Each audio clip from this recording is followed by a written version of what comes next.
The Milwaukee Bucks have fallen yet again. Gary Trent Jr. is nowhere to be found. Giannis recently spoke out about the recent trade rumors in the social media scrub, and where might Myles Turner land if a Giannis trade were to happen? All that and more on today's episode of Bucks Latest, presented by the good people over at FanArch. I'm your host, Dean Simon, and before we get into everything, please make sure to leave a like, leave a comment down below, and subscribe. We are still on the road to 2,000 subs, so if that's a journey you feel compelled to join, please consider pressing that big red subscribe button. Also, turn on post notifications so you don't miss out on future Milwaukee Bucks updates. The Milwaukee Bucks have fallen yet again to the Detroit Pistons 124-112 after gaining their biggest and probably most meaningful win that they'll have all season over Detroit a little while ago.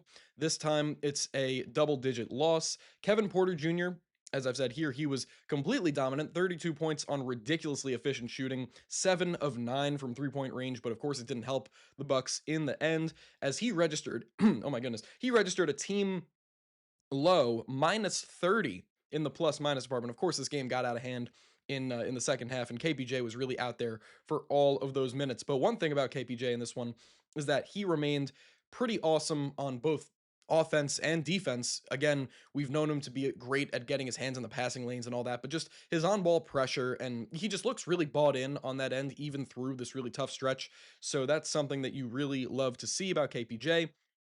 Ryan Rollins was not so sound defensively, not so sound offensively, but still had a pretty solid game for all things concerned, 10, 6, and 6. Only a -9 in that column. So, I guess that's something you could take away from this, as he was one of the higher guys in terms of plus minus for the starters, and I guess the highest guy. Kyle Kuzma gave the Bucks 15 on some pretty poor shooting. Only 5 of 12 in the field, actually, not too terrible. Myles Turner, 12 points. 12 points? Does that say one rebound? Yes, it is one rebound. Okay, my eyes were not deceiving me. Yeah, Myles Turner brought down one rebound in this one. And one thing that I will say about this game is that everything that I was complimenting Jericho Sims on in in their last game against the Pistons, where it seemed like Jalen Duren was just completely taken out of the game, and of course Jericho had that the offensive rebound and the and one putback. And overall, it was a career night for Jericho, obviously 15 and 14, and he didn't miss a shot. But that rebounding and that energy and that effort, just it seemed as though it completely vanished from then to now. Of course, Jericho, like, you can't really expect that same kind of production, especially against a Pistons team that's this good and has a guy like Jalen Duren, who he definitely got his revenge with, what did he finish with, 16 and 16? Yes, he did. And a plus 27, just below Cade Cunningham's plus 28 on the night. He finished with 23 points, 12 assists, 6 boards. But yeah, Jericho Sims only finished with 3 rebounds in this one. And of course, when you're not looking at Myles Turner for actually accomplishing your rebounding goals, and you're really heavily relying on Jericho Sims to come in and do a lot of work and box out and do all the scrappy related things, especially when Myles Turner isn't near the basket, if he's out towards the three-point line, you're expecting Jericho Sims to come in and at least shore up a little bit or take on a little bit more of that rebounding responsibility, but it just was not apparent. Ryan Rollins had more rebounds than Jericho Sims and Myles Turner combined. Kyle Kuzma had the same number of rebounds as Jericho Sims and Myles Turner combined. Same for Bobby Portis. He had a great rebounding game, but on the Bobby Portis topic, this is yet another game where he is either completely red hot out of his mind or more ice cold than we've ever seen him in a Milwaukee Bucks uniform. And in this one, of course, you got the latter. He was 2 of 11 from the field, finished with 7 points, 7 boards, 4 assists, a steal, 2 blocks. He was active in other places, but offensively, he just did not give the Milwaukee Bucks what they needed to succeed, especially in a game where you needed more offensive help outside of KPJ having a massive 32-point explosion. Kuzma giving you 15. That was the second highest total on the team. And then Myles with 12, Ryan Rollins with only 10, Gary Trent Jr. with 11. And you know what? Now I guess we can actually just get into the Gary Trent Jr. topic, because, as I've said, finished with 11 points in this one on some inefficient shooting. Yet again, 4 of 11 from the floor, 1 of 5 from 3. And on the season, he's at about 9.6 points, sub 40% shooting from the field, 36% shooting from 3, which is just not Gary Trent Jr., or at least what we've known him to be throughout the past couple of years, especially going off last year. So it seems as though in at least half, or maybe more than half of these games that he's played as a Milwaukee Buck this past, or this continuing season, it seems as though he's kind of been invisible in a lot of stretches for a lot of games.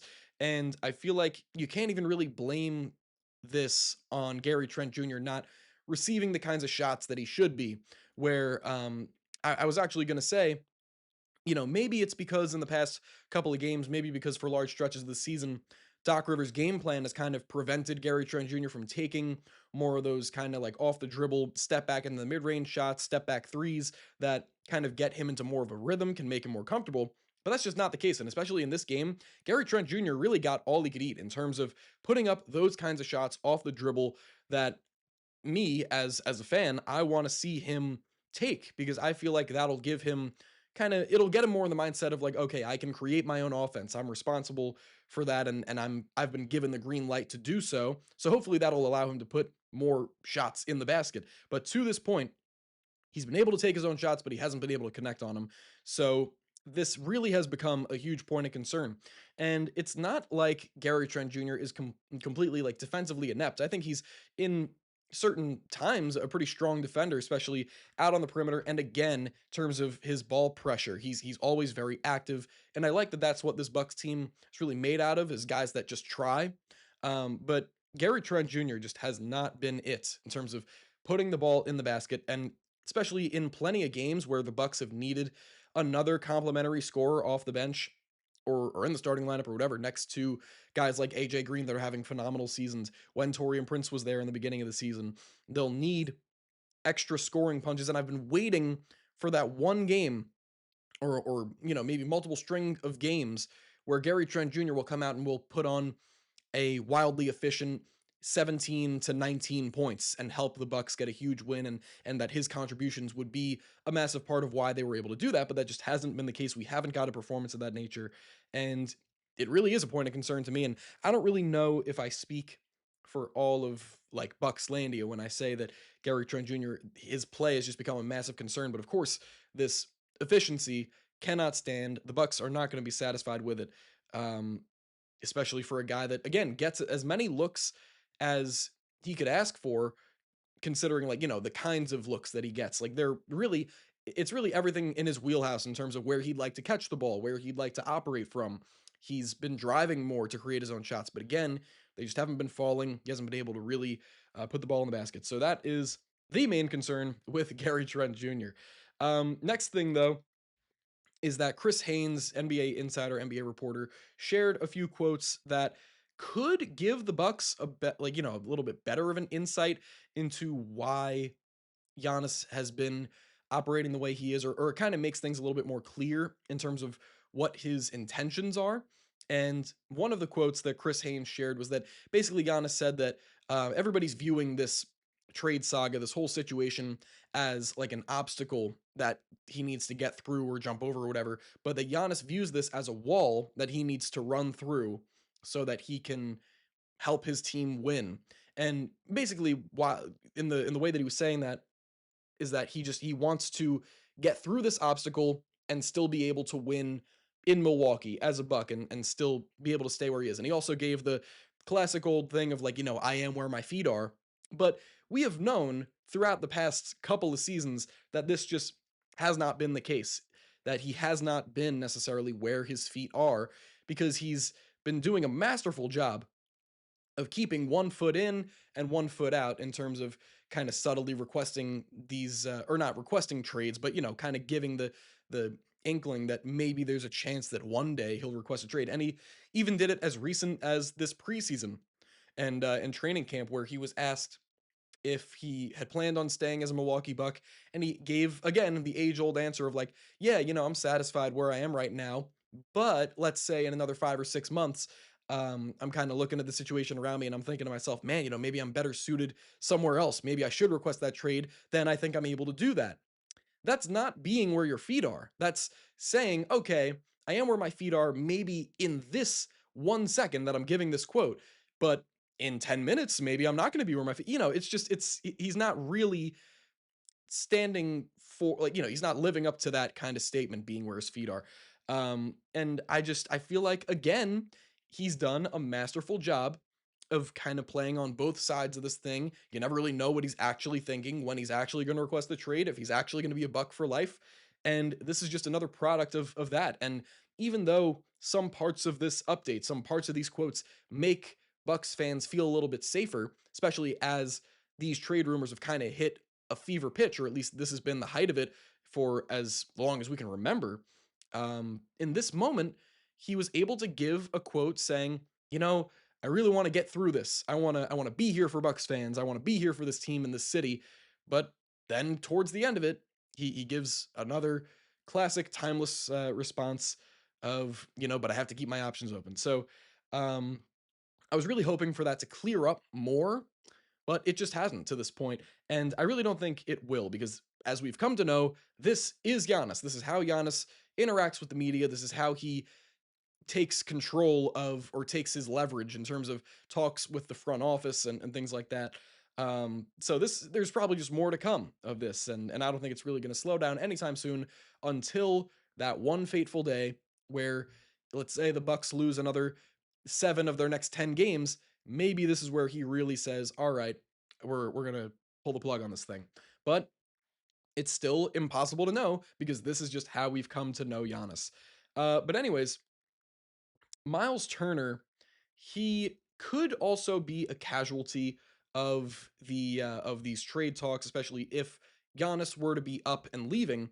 So it really it gets you thinking, where is Myles Turner potentially gonna land if a trade talk comes about, if the Bucks are thinking we're gonna just blow things up, we're gonna get Giannis out of here, we're gonna just try and get our bang for our buck. The one thing about Myles Turner and thinking about different kinds of trade packages that you could throw in for him, or kind of, gather together, is that the Bucks won't be as kind of not forgiving with Myles Turner, but they won't be looking to send Myles Turner to a destination necessarily where he wants to be, or they don't hold any loyalty to him. Whereas for Giannis, they owe him to a degree to send him where he wants to go. If he gives them a specific destination, it would be a disservice for the Bucks to not send him exactly where he'd want to go, and to negotiate with that team and make it work relatively great for the franchise. Like put together a package that's good enough, that is at least agreeable to send Giannis where he needs to go. But for Myles, that's just not the case. And, just because he hasn't been here at all. So the reason why I had mentioned a trade maybe of like Giannis to the Lakers in the past episode is because obviously that's just a team that a lot of people are going to throw in because it's one of the NBA's biggest teams, and that they're trying to win now with Luka Doncic and LeBron in the last year, and just thinking about that, it's a great thought. But in reality, the Lakers, I don't mean to bring them up again, but they would be an ideal fit for a guy like Myles Turner. Like this past offseason, they were looking for a guy like Myles, and if not Myles Turner, they were thinking about getting in on the Brook Lopez sweepstakes, just because, they need that kind of center. They would like a floor spacing center to help LeBron and Luka, two great playmakers, just keep the offense open. And in that case, I don't know what the offer would necessarily look like for Myles, because with the amount of money that he's getting paid, it's not like a Dalton Connect. He only makes like $4 million or so, but then you throw in Maxi Kleba or Gabe Vincent or Jared Vanderbilt. Those guys make about 11 million each. If you put a couple of them in along with like Dalton Connect and a pick, would that wouldn't be satisfying for the Milwaukee Bucks, right? So they would need to not try to do good by Myles Turner, and just look for the preferred package. Whereas Giannis, of course, you're gonna get a haul regardless because it's Giannis, but they could afford to maybe lose like one pick because, like, in an effort to get Giannis where he wants to go. Because again, they owe it to him to a degree, and I don't want to act like that's not the case. Like that's what should be happening. But Myles Turner, he should just be going anywhere. And I don't really have any other kinds of ideas. Like, of course, again, there's a team like the Warriors that could, of course, use a guy like Myles Turner's skill set, but they can offer a little bit better of a package, but it's still not ideal. You could still look for better young pieces from other teams, like guys better than Jonathan Kuminga, or better than Moses Moody or Brandon Pajemski. Like, you can find other better young guys, and maybe I was gonna say something about the Pistons, but it just wouldn't make sense because Duran and because but I'm thinking more along the lines of like a Jaden Ivey-esque player, maybe a little bit worse, but somewhere along those lines. But anyways, that'll be it for me today. Thank you very much for tuning in to yet another episode of Bucks Latest presented by Fan Arch. As always, I've been your host, Dean Simon. And before you leave that like, leave that comment down below, and subscribe. Also, turn on post notifications, and I will see you guys in the next one.